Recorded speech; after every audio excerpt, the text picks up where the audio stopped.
الحمد لله وكفى وسلام على عباده الذين اصطفى اما بعد فاعوذ بالله من الشيطان الرجيم بسم الله الرحمن الرحيم شهر رمضان الذي انزل فيه القرآن سبحان ربك رب العزة عما يصفون وسلام على المرسلين والحمد لله رب العالمين اللهم صل على سيدنا محمد وعلى آل سيدنا محمد وبارك وسلم۔ اللہ رب العزت نے جب انسان کو پیدا کیا، حضرت آدم علیہ السلام کی تخلیق کی، تو فرشتوں کو کہا کہ اسجدوا لآدم، تو تمام فرشتوں نے آدم علیہ السلام کو سجدہ کیا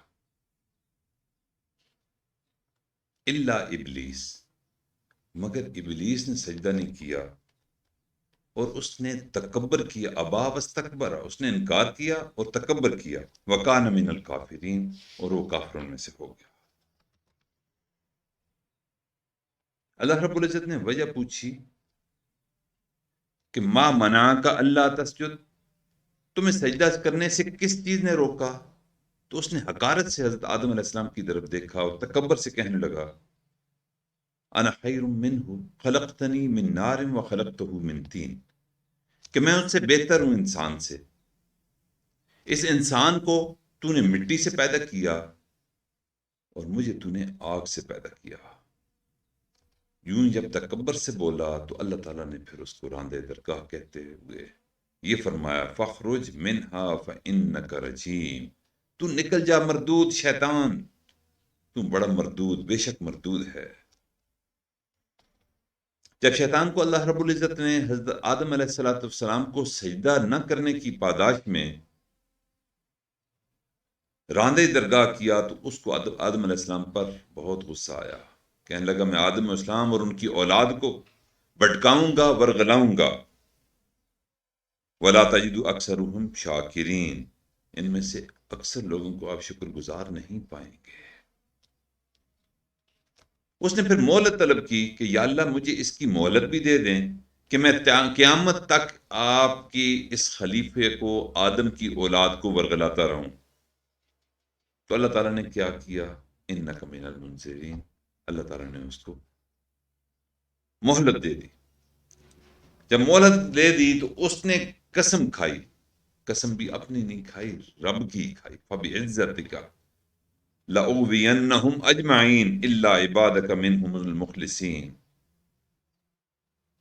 جب اللہ تعالیٰ کے سامنے اسے قسم کھائی تو اللہ تعالیٰ کو رحمت کو بھی جوش آ گیا، تو اللہ تعالیٰ نے فرمایا کہ شیطان مردود، اگر تو نے میرے بندوں کو بہکایا اور وہ بہک بھی گئے تو سن، اگر گناہوں پر نادم اور پشیمان ہو کر، شرمندہ ہو کر وہ توبہ کریں گے تو میں ان کے تمام گناہوں کو معاف کر دوں گا۔ گویا یہ ایک مقابلہ بنا حق اور باطل کے درمیان، یہ مقابلہ بنا اللہ اور شیطان کے درمیان، اور اللہ تعالیٰ غالب ہی رہیں گے جب تک بندے اس سے گناہوں کی مغفرت طلب کرتے رہیں گے، اللہ رب العزت اس کو معاف فرماتے۔ میرے بھائیوں،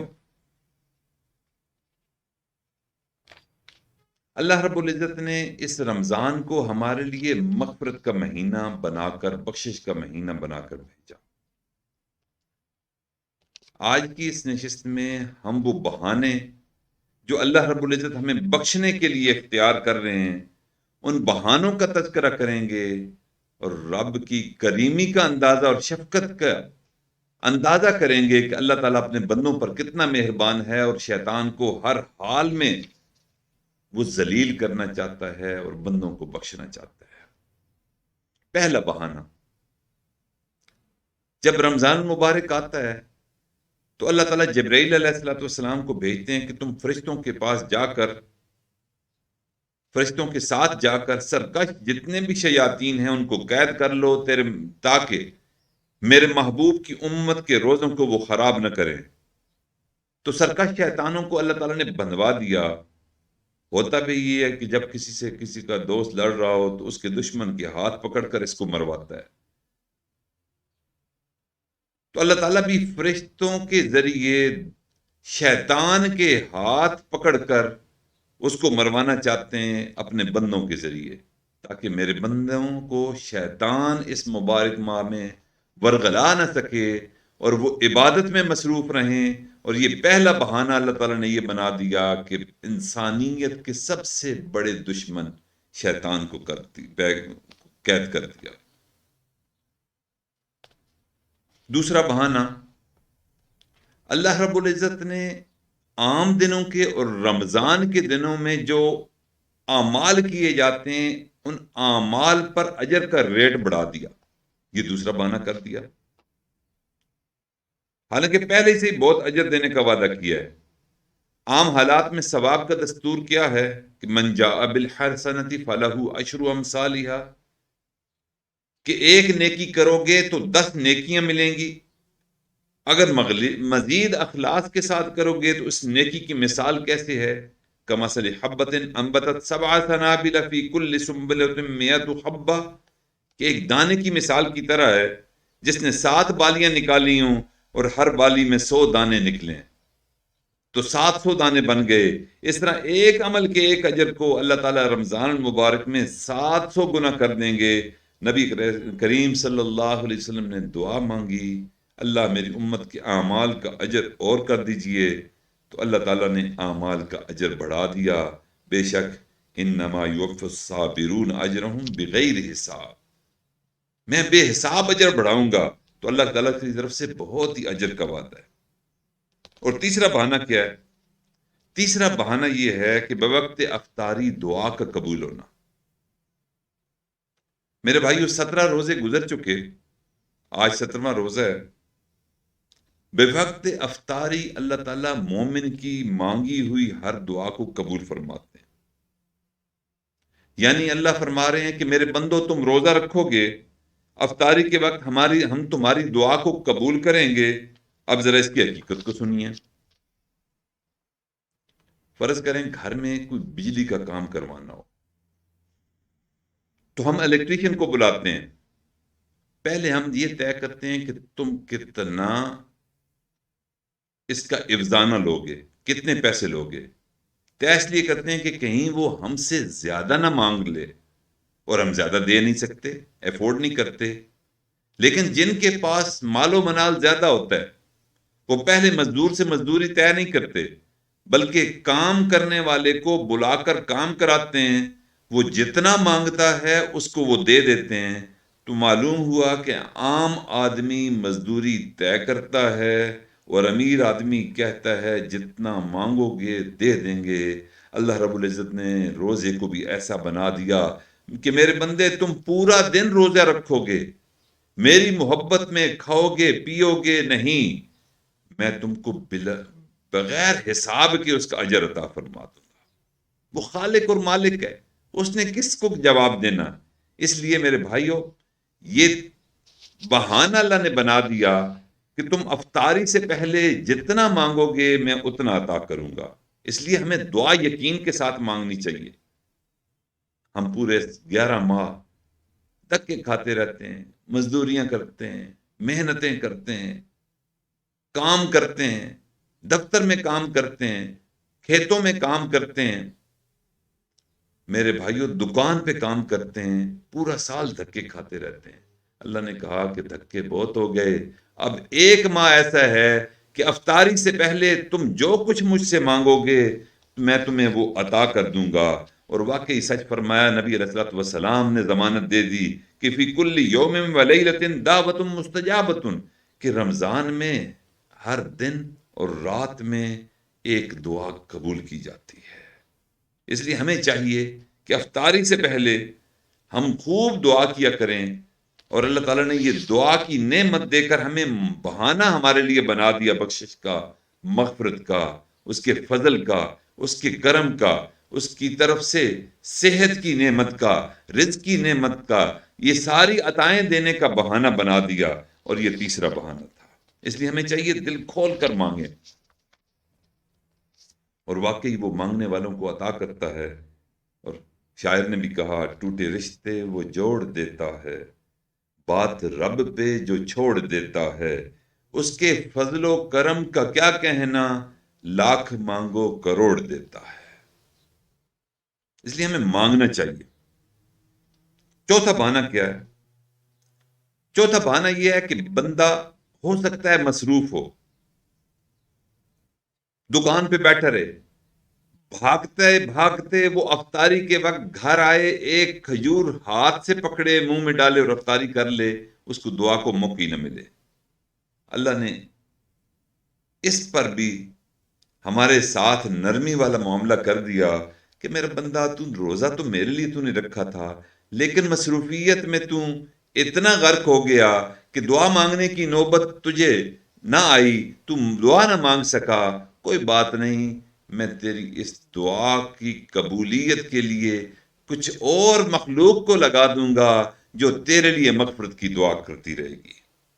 چنانچہ نبی علیہ الصلوۃ والسلام نے ارشاد فرمایا، اس محرومی سے بچانے کے لیے فرمانے لگے کہ روزے دار کے لیے مغفرت کی دعا، بلوں کے اندر چیونٹیاں، پانی کے اندر مچھلیاں اور ہوا میں پرندے، وہ روزے دار کی مغفرت کے لیے دعاؤں پر اللہ نے لگا دیا۔ اور یوں اللہ تعالیٰ نے ہم سب کو ایک بہانہ اور عطا کر دیا کہ تمام مخلوقات کو روزہ دار کی مغفرت کی دعا پر لگا دیا۔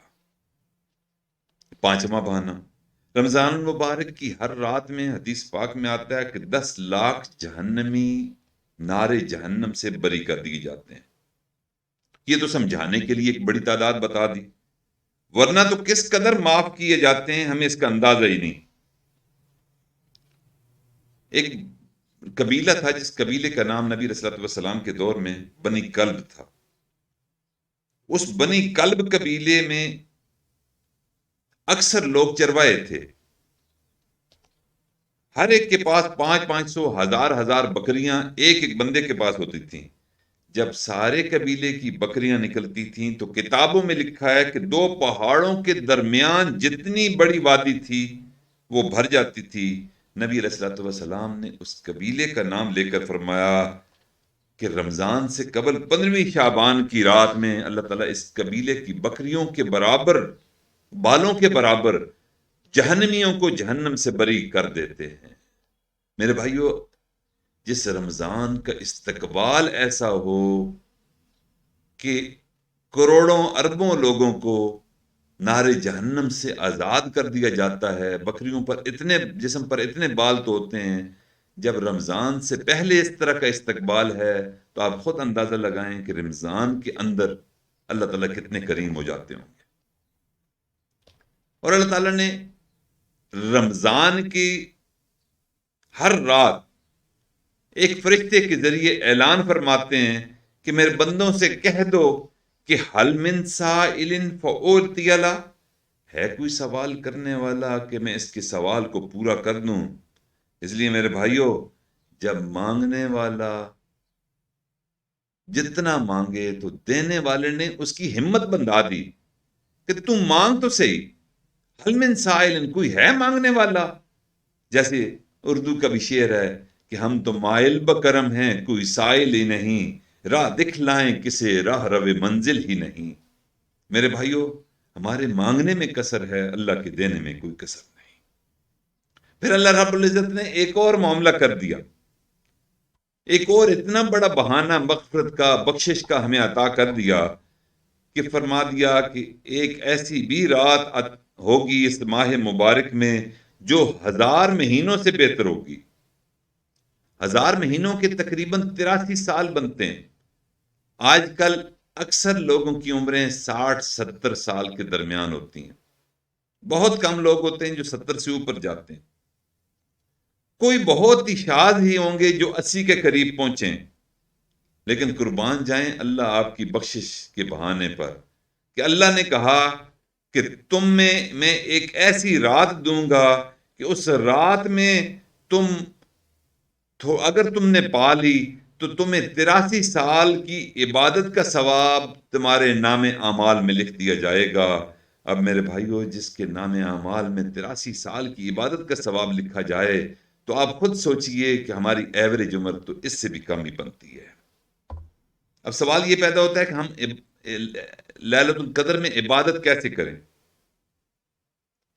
پھر اس کا بھی طریقہ بتا دیا نبی علیہ الصلوۃ والسلام نے فرمایا کہ ہاں سال میں ایک رات، اور زیادہ امکان کے رمضان میں، پھر رمضان میں وہ رات آئے گی، پھر رمضان میں بتایا کہ وہ آخری عشرے میں آئے گی، اور پھر آخری عشرے میں بتایا کہ آخری عشرے کی طاق راتوں میں آئے گی۔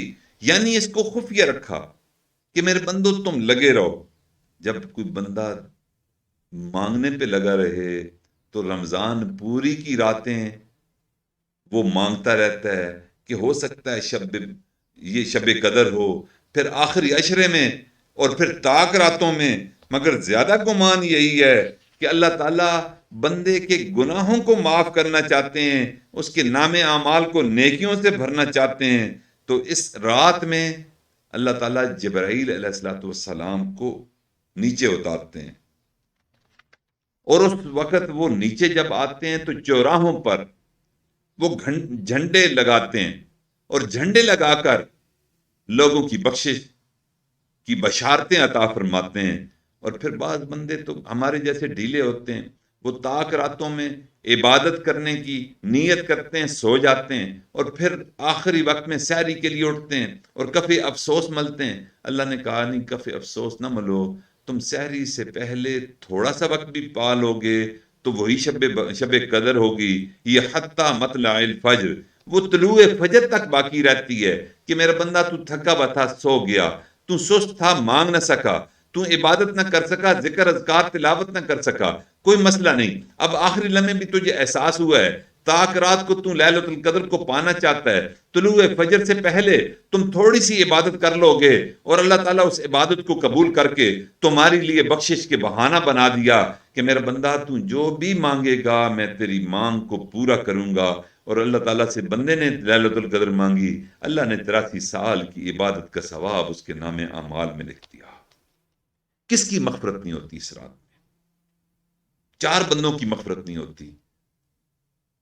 ان بیماریوں سے میرے بھائیوں بچنا ہے۔ پہلا بندہ جس کی مغفرت نہیں ہوتی، جو عادی شراب نوش ہو، اور دوسرا بندہ جو والدین کا نافرمان ہو، اور تیسرا بندہ جو رشتہ داروں سے قطع رحمی کرنے والا ہو، اور چوتھا بندہ جو سینے کے اندر بغض اور کینہ رکھتا ہو۔ ہم اپنے اوپر غور کریں کہ کیا ان خامیوں میں سے کوئی خامی تو ہمارے اندر نہیں، تاکہ رات شروع ہونے سے پہلے اگر کوئی ان 4 میں سے کوئی خامی ہمارے اندر ہے تو اس خامی سے ہم اپنے آپ کو صاف کر لیں، خامی پر قابو پا لیں، تاکہ ایسا نہ ہو کہ جن بندوں کی مغفرت نہیں ہوتی خدا نخواستہ ہم ان میں شمار ہو جائیں۔ اس لیے میرے بھائیوں، اس آخری عشرے سے پہلے مغفرت، اللہ سے اپنے گناہوں کی بخشش مانگ لیں، اور ان 4 خامیوں پر اپنے اوپر قابو پانے کی کوشش کریں، تاکہ اللہ تعالیٰ ان لوگوں میں شامل فرما دیں کہ جن کو لیلۃ القدر کا بہانہ اللہ تعالیٰ نے عطا کرنا ہے، اور اس بہانے کی وجہ سے اللہ تعالیٰ نے ان کی مغفرت کرنی ہے۔ اللہ سے دعا ہے کہ اللہ تعالیٰ اس رمضان کو ہمارے لیے بخشش کا ذریعہ بنائے۔ وآخر دعوانا ان الحمد للہ رب العالمین۔